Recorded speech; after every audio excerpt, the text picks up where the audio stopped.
Assalamualaikum warahmatullahi wabarakatuh. Perkenalkan kami dari kelompok 6 yang beranggotakan Amelie Intan Febrina Surbakti, Muhammad Al-Amin, dan saya sendiri Muhammad Nurul Anwar.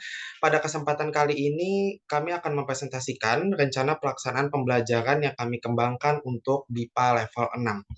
Untuk pemaparan pertama akan disampaikan oleh Amin. Kepada Amin kami persilakan. Baik, terima kasih kepada Nuril. Sini saya akan menjelaskan rencana pelaksanaan pembelajaran atau RPP. Mata pelajarannya yaitu Bahasa Indonesia bagi penutur asing atau BIPA. Tingkatnya adalah level BIPA 6 yang secara umum. Pertemuan yaitu pertemuan ke-8 dari 20 pertemuan. Dan alokasi waktu yang disediakan yaitu 1 kali 60 menit. Dan kompetensi dasar yaitu membaca.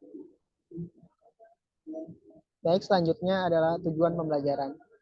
Untuk tujuan pembelajaran pengetahuan, pembelajar dapat mengidentifikasi gagasan umum tentang teks eksposisi, tentang masalah sosial menggunakan teknik skimming dengan baik dan benar.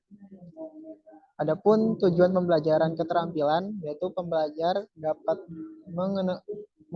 menemukan gagasan umum dari teks eksposisi tentang masalah sosial dengan menjawab soal pilihan ganda. Selanjutnya adalah indikator lulusan. Pembelajar mengidentifikasi gagasan umum dari teks eksposisi tentang angka kecelakaan lalu lintas di Indonesia dengan menggunakan struktur teks eksposisi yang tepat. Selanjutnya yaitu tentang materi pembelajaran. Pertama ada teks eksposisi, pengertian teks eksposisi, struktur teks eksposisi, pernyataan pendapat, argumen, ataupun penegasan. Contoh teks eksposisi, yaitu tentang angka kecelakaan lalu lintas di Indonesia.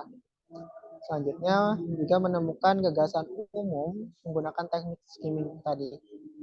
Adapun metode pembelajaran yang kami angkat yaitu pendekatan komunikatif dan media pembelajarannya yaitu berupa gambar masalah sosial atau kemacetan.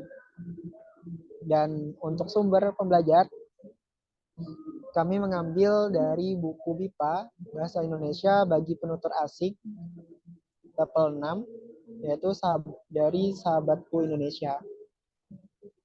Baik, mungkin itu saja yang saya dapat jabarkan. Saya kembalikan kepada Nuril. Terima kasih Amin. Untuk pemaparan selanjutnya akan disampaikan oleh Intan. Kepada Intan kami persilakan. Terima kasih Nuril. Selanjutnya ada langkah-langkah pembelajaran. Pada 10 menit pertama, pengajar menyapa dan memberikan salam kepada pembelajar didik dengan baik. Lalu pengajar memeriksa kehadiran pembelajar dan mengulas materi sebelumnya. Selanjutnya ada pengajar menyampaikan tujuan pembelajaran dan ruang lingkup materi yang akan dipelajari, yaitu menemukan gagasan utama dalam teks eksposisi.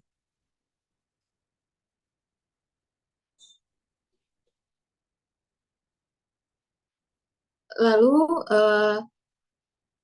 kegiatan intinya, pengajar memberikan pemahaman pada pembelajar tentang definisi, struktur, dan contoh dari teks eksposisi, lalu memberikan pemahaman pada pembelajar tentang pengertian gagasan pokok atau umum pada teks tersebut.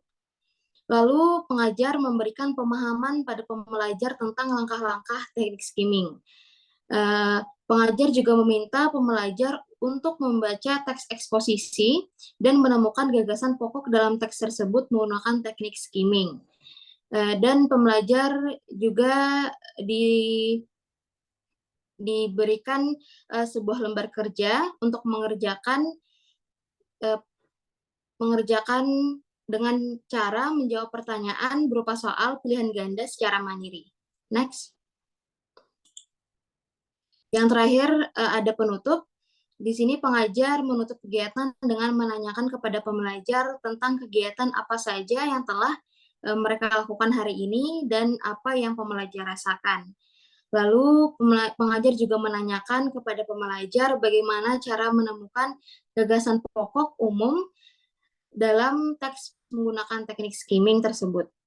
Lalu pengajar mengapresiasi kemampuan membaca dan mengidentifikasi gagasan pokok atau umum pembelajar.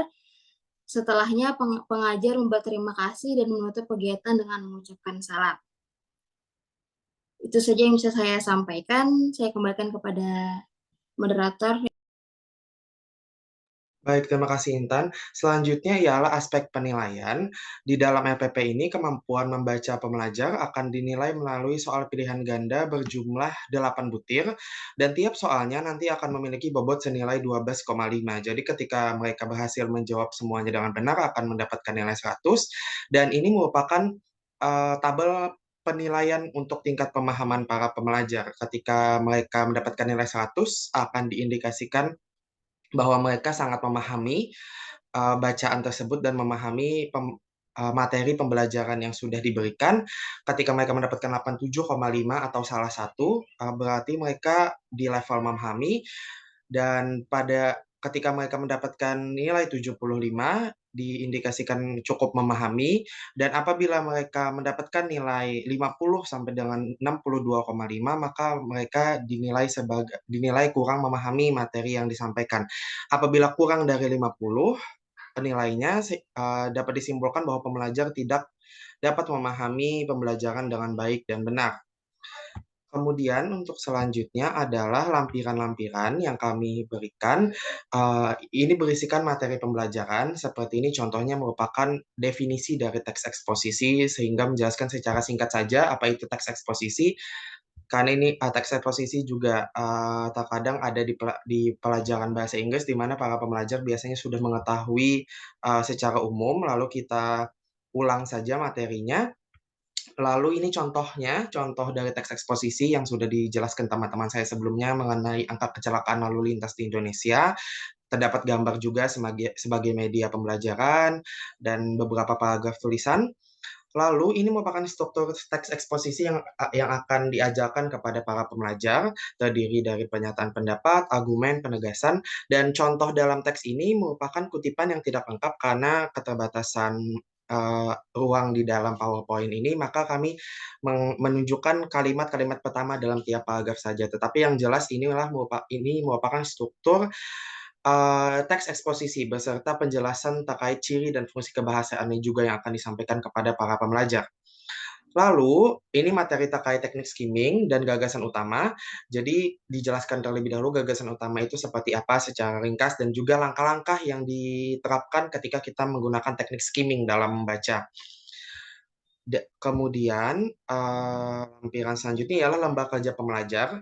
Ini merupakan lembar kerja yang nantinya akan dikerjakan oleh para pembelajar, dan juga seperti yang sudah disebutkan sebelumnya bahwa soalnya berjumlah 8 butir, tetapi karena keterbatasan tempat kami memasukkan nomor 1 saja dan juga instruksinya. Kurang lebih akan seperti ini, yang jelas soalnya bertipe pilihan ganda, dan bobotnya untuk satu soal 12,5, dan tadi juga sudah dijelaskan bagaimana